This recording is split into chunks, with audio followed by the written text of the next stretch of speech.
Hey everybody, Johnny B. Good here. Welcome and greetings. We are located here in Appleton, Wisconsin. Alright, the local time now, it is 12:47. Once again, today is Wednesday. Actually, this is Nina Menasha. This is where Andy lives. Today, once again, it is Wednesday, November 23rd, 2016. We've got 49 miles to go to Shadow. And I guess we don't take 41 north to 29 north. In fact, our next turnoff is 9 miles from here, exit 142, Wisconsin 47, North Richmond Street. There's a little bit of a shortcut, I guess.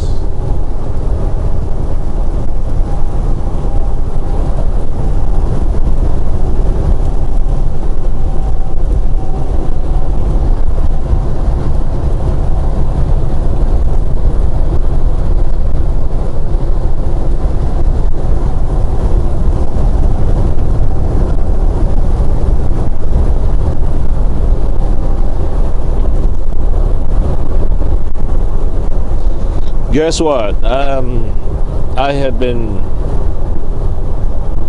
volunteered once again. I don't know why a lot of people just volunteer me without my approval. I don't know how that works.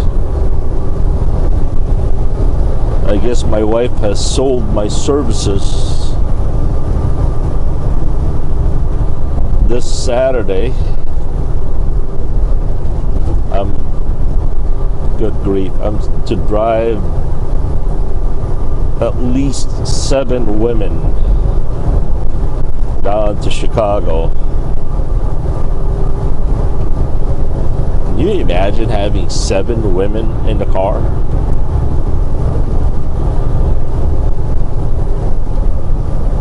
Which reminds me, I better bring my shooting earplugs with me.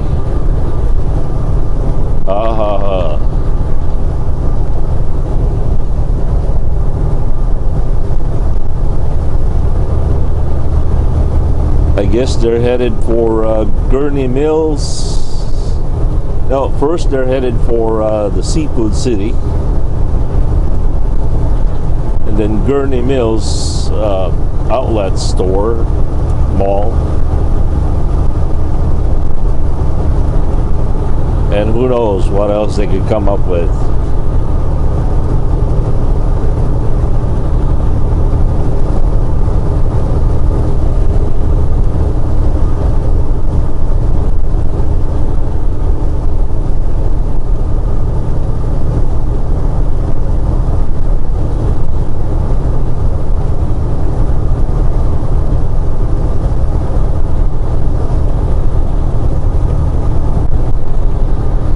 I guess KW over there, they didn't want me passing him, so he has to try to pass me on the right, which is not going to work because of this four-wheeler right here.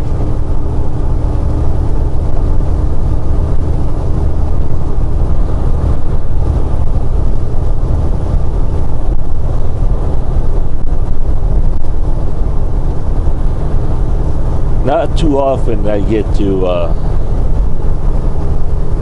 blow the doors of those big trucks, the KWs, the Kenworths, the Peterbilts.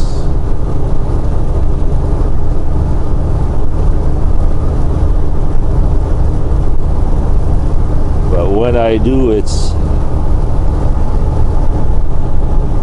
totally gratifying.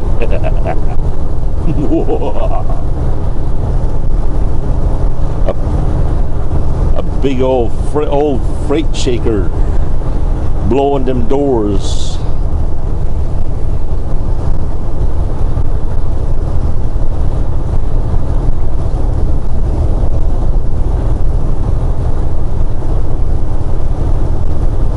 Alright, we got 5 miles to our exit, so we better get on the middle lane. Alright, here comes that KW. He's coming up real fast with a vengeance.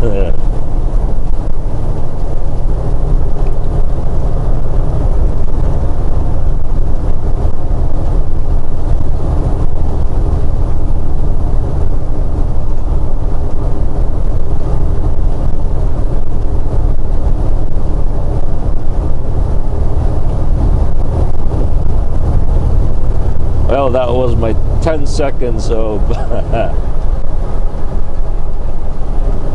10 seconds of fame, right?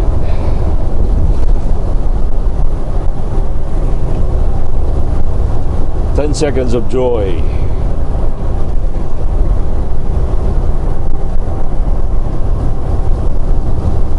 Now we got 3.5 miles to go.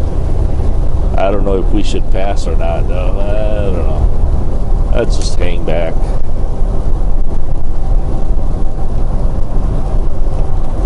We're not going to get there any sooner. There's the Fox Valley Truck Driving School.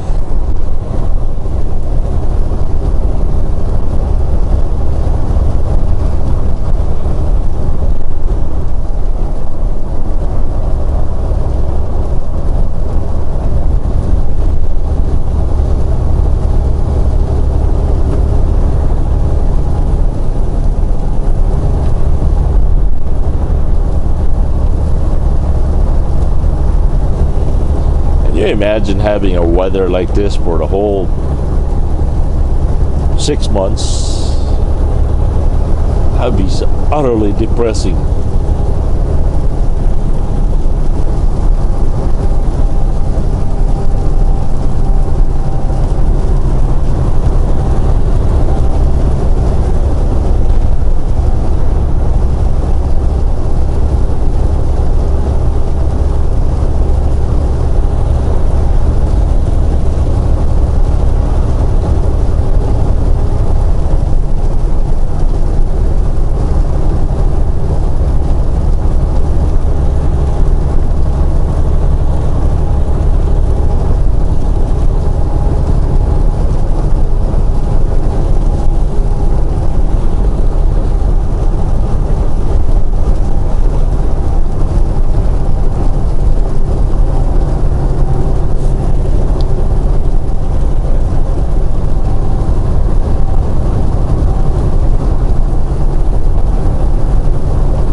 So I guess we are to stay on this road for 31 miles.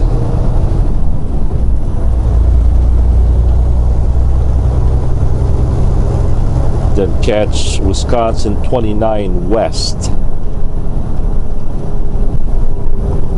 We're 39 miles to our final destination. For this load anyway.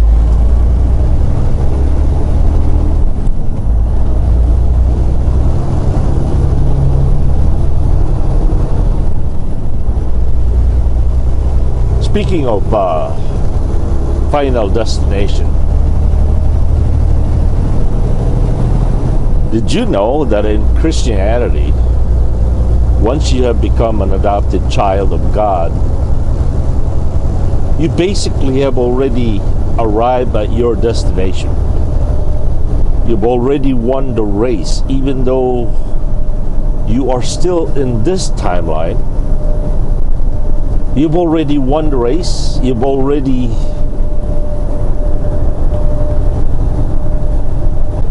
your future is already secured. There's nothing anything that can do to derail that. Not even you yourself. Salvation does not depend on the person. Salvation depends on the promise of God, and since God never breaks His promise that once you are saved, always saved,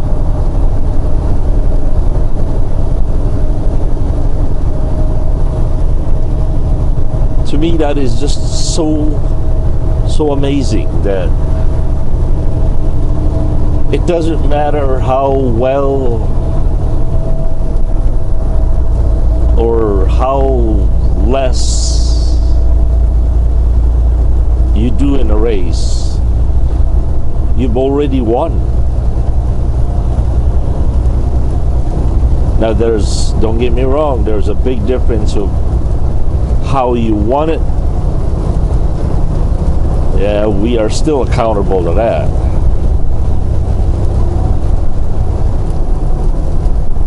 Some people they think, well, now that I'm saved, that's all I'm gonna try to achieve, or that's it. I'm completely satisfied. And yet there are people that are saved that they can't get more, they can't get enough of God's Word and His fellowship.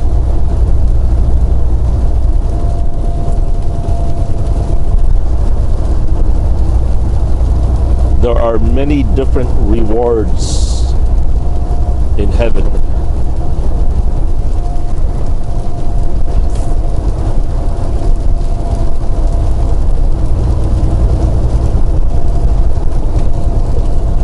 The parable of the guy with 10 coins or 10 talents was given 10 talents.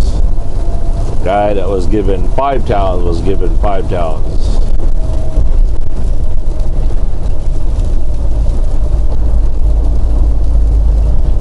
Or 10 cities.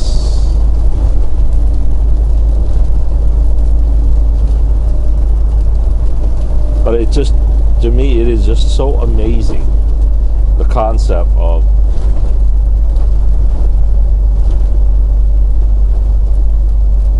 the future is already set.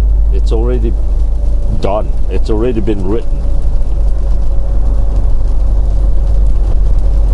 We may not know what's between now and the future, but we already know the end game. And no other religion in the world offers that. To me, that is so mind-boggling.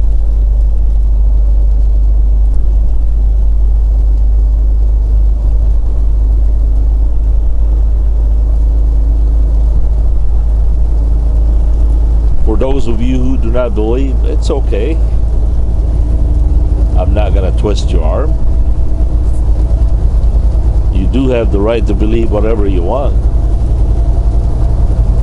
But if anything in this life teaches us that every decisions that we make, every choices that we make, there's always consequences, right?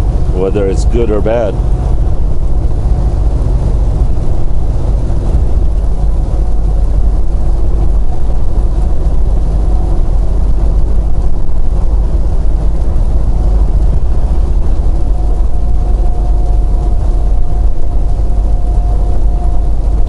You know, it's amazing how much effort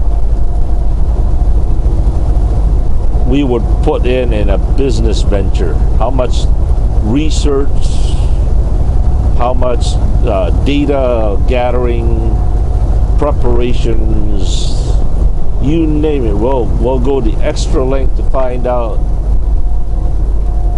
if that investment is really worthwhile or not. And that's just for material things. Throughout the ages, religion has always existed to be, well, this and that. And yet people could care less. Well, they come to the conclusion that it's not true without any background research to it, without any effort to come to a intelligent conclusion. I've said this many times. When people have a math question, where do we go? We go to a mathematician, ask them questions, right? When we have a medicine question or a medical question, we go to a doctor. When we have a question about the law, we go to a lawyer. When we have an engineering question, we ask an engineer. When we have questions about financing, we go to the bank or somebody in business or finances. Why is it then that when it comes to religion, we all seem to think that we are qualified to judge religion on our own? We seem to be natural born theologians.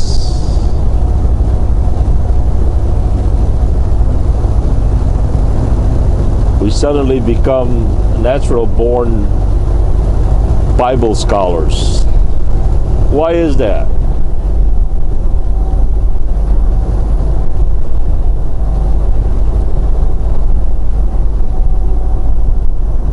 Peace.